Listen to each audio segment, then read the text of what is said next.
As time passed by, although my anger against your ruler subsided, I had this strong desire in me to better my looks. This thought troubled me, that there may be many like your king who would be making fun of my appearance behind my back. When I spoke with my guru in this regard, he was not too impressed. He advised me to guide my disciples properly instead of dwelling on my appearance. Since I am also very interested in the field of medicines, he exhorted me to make more progress in exploring that field. I did as per his bidding. A few days ago, the renowned sage Atri visited my abode. He was pleased to see the arrangements I made for his comfortable stay here.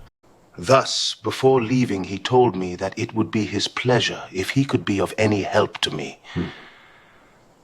I revealed the desire for a personable appearance that had buried in my heart for years. On hearing my wish, he told me that he could not help me directly in this regard, for a person's look is the will of God. He asked me to perform a yagna and invoke the goddess of beauty. Assuring me of her help, he departed. Seeing that I had still not managed to overcome this desire from my mind, my guru allowed me to perform this yagna. Pradyumna performed the yagna, and just before Satyan arrived, the goddess of beauty emerged from the altar. The goddess told the sage that the pot contained amrit that frees its beneficiary from ailments, curses, and all other defects. She also cautioned him that while this amrit would favor one person, it would also prove fatal for the other. Explaining this factor, she said that the amrit should not be taken by the person who wants to benefit from it. In fact, it has to be taken by some other person on his behalf. In Pradyumna's case, someone else had to drink the amrit so that it could benefit him. The person must pray to the Almighty for granting Pradyumna his wish of gaining an elegant personality and drink the amrit in one gulp. Though the sage's appearance would improve, his ill looks would pass to the person who drinks the amrit on his behalf. All my happiness drained away on gaining this offering after learning about the condition. After all, I did not want anyone to suffer for my sake. I asked her what should be done if I did not want to take benefit of this offering. She told me that once I decide the offering holds no value for me, it would not be of any use to me even if I change my mind later. I can now neither expect anyone to drink this amrit for my sake, nor can I do the same for anyone's benefit, for I have already considered it to be needless for me.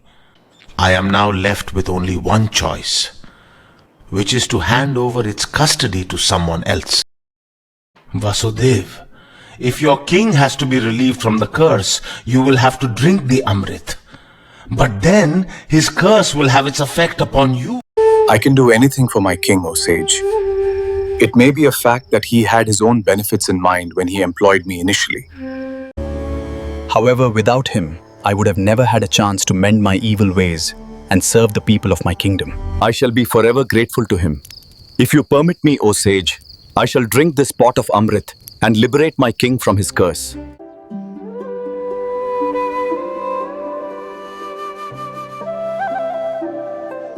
Vasudev closed his eyes and invoked Lord Krishna in his mind. His body glowed for a few moments, which indicated that the amrit had fulfilled his desire. What a great soul you are, Vasudev. I am touched by your love and devotion for your king. Here I will mention that not one of my disciples came forward to drink this offering on my behalf. Though I would not have allowed them to do so, they could have taken an initiative only to show their regard and reverence towards me. Even I find myself to be very ordinary in front of you. Sage Atri must have been surprised when he heard my wish of improving my looks. It is, after all, very unbecoming for a sage to attach so much importance to his physical appearance. When I got this, I should have realized that if not for me, I can certainly drink it for the benefit of others, like for instance your king. But I did not do that. I considered this offer to be a waste. Immediately after, I decided that I won't allow anyone to drink it on my behalf. I bow before your selfless sacrifice for your king. The sage told his disciples about the great sacrifice of Vasudev. They hung their heads in shame over the fact that none of them had the guts to do a similar act for their guru. A jubilant Vasudev took the blessings of the sage and set out in the chariot to meet his king. Vasudev met the king and informed him that he had been freed from the curse, bringing great joy to the king. However, when he told Bharadwaj about all that had happened, and the king was shocked. What have you done, O Satyan? How can I live with this favor which you have bestowed on me? O king, I have not done any favor upon you. If a ruler like you avoids marriage out of fear of the curse, as you said, this kingdom may never have a worthy heir. If I do not marry due to the ramifications of your curse, no harm would befall the kingdom. I have only done my duty towards my ruler and the kingdom. You are a Mahatma, Satyan. I feel honored to have someone like you at my disposal. Why should anyone go to see a sage for seeking their blessings? If people come and have your darshan, they will be blessed.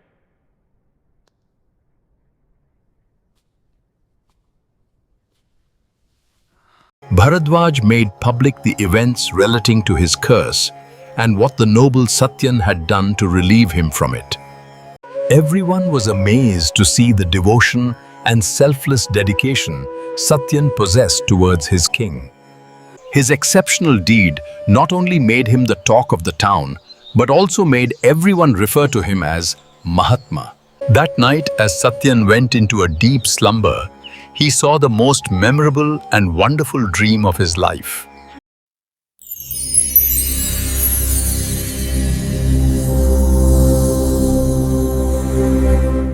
Open up your eyes, Vasudev. It's me.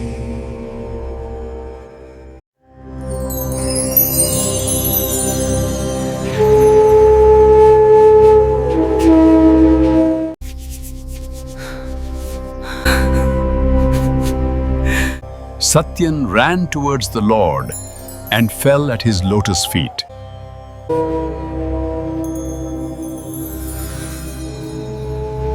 Oh Lord, it's you. Words fail me to express my happiness at this blissful moment. You have done what you had promised, O Vasudev. When you lost your idol that fateful day, you had told me that someday I would be proud of you. Indeed, today you have made me proud of all your noble deeds. You have set an exemplary example for others to follow in your footsteps. You have certainly come a long way, Vasudev. You have proved that if a person has the willpower, nothing can impede his way in achieving his goals. Someone who was even prepared to double-cross his friends so that he could keep all the wealth he had amassed, did not have the slightest hesitation in drinking an amrit that would later turn to be venomous for him, only for the sake of his ruler. What a commendable sacrifice. Do you know why such an odd condition was laid for drinking that amrit, Vasudev?